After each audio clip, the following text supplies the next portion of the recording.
All right, it's Ron Goodall, FightHype.com. I'm here with my man, John Candyman Easter. What's going on, man? Man, nothing much, coming out here and enjoying the fight environment. Awesome. Just letting the fans know, first and foremost, my man is 5-0 with 5 KOs. So, everyone that gets in the ring doesn't make it out, with some scorecards, right? True. We don't take it that far. I do not get paid for overtime. So just first and foremost, just want to ask, where the Candyman nickname come from, The Candyman comes from, the candy cane. I'm a hooker. I've been knocking everybody out with the left hook. Candy cane is built like a left hook, so I'll take it. So, there's a lot of shifts into the boxing. A lot of the older guys are getting out. A lot of the newer guys are coming in. We're coming hard. The new generation of boxing, we will be very exciting. I can't help but I'll put a little sugar, a little sweet, a little sugar rush. Or a lot of sugar rush. God willing. Now, of course, I was going to ask, I noticed that the money team, Mayweather Promotions. Yeah. TMT all day. How did you guys link up? I grew up boxing in Floyd's gym. First jab I ever threw, first time I ever sparred was in that gym. I grew up in that gym. I went to that gym more than I went to school. Really? Yes. That got me in a lot of trouble, but hey, that's what I wanted. But it also kept you out of trouble, if that makes sense, right? It got me in a lot of trouble after school. Oh, I get what you. But hey, but still kept you out of trouble, and at the end of the day, and it's bringing you to the biggest stage out.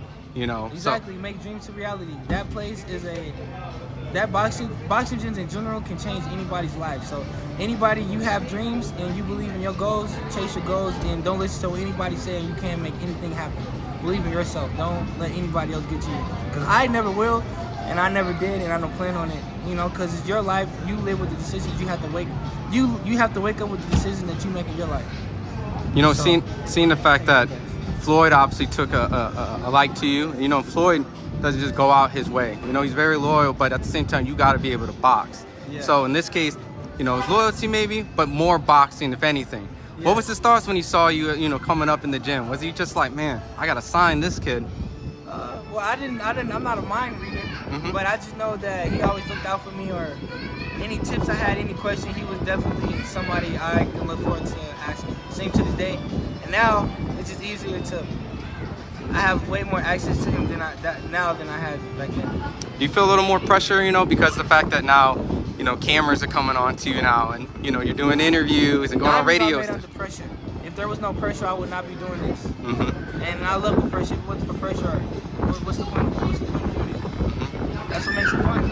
Now, obviously, you can't be in the Mayweather gym without getting some good work. So, who's some people that you've been working with? Not saying specifics in the sparring sessions, but any big names or anyone that say, I kind of want to spar Candyman today, or I don't want to spar him today. It's just.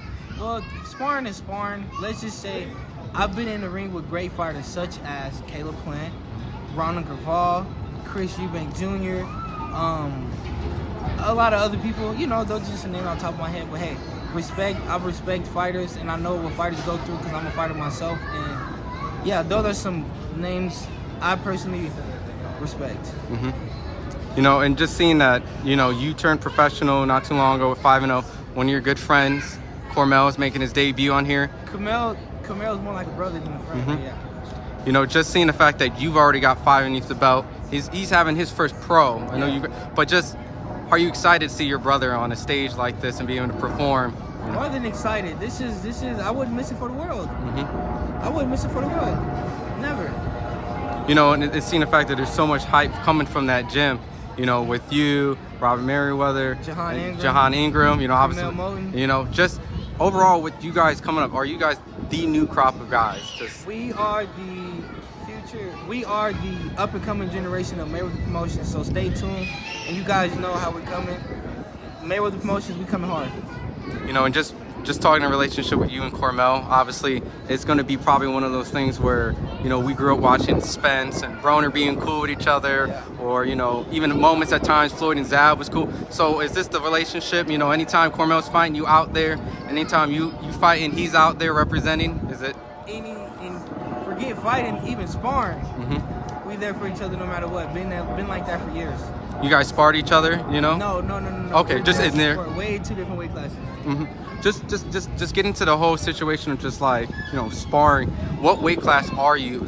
Are you sparring bigger guys at 160, or what would you say your natural weight is? The smallest guy I sparred with really competitive work was a 54-pounder. 54-pounder to about cruiserweight. Heavyweight is just too much. Yeah. Cool. I get in there with the heavyweight stuff. Really? But, you know, I don't want to put myself in any danger. But every once in a while you test your skill, walk out and be like, ooh, I'm nice with it. I'm a puncher, so I can get in there and I can protect myself, and I can get in there with a lot of people. Now, before I let you go, I couldn't help but to ask you, we're at Charlo, Canelo, who wins this fight and why? John Candyman Easter, because I fight at 168. Woo! Where can they follow you at, champ? The John Easter on Instagram and all social media platforms. The John Easter. Awesome. Appreciate it, champ. Yes, sir.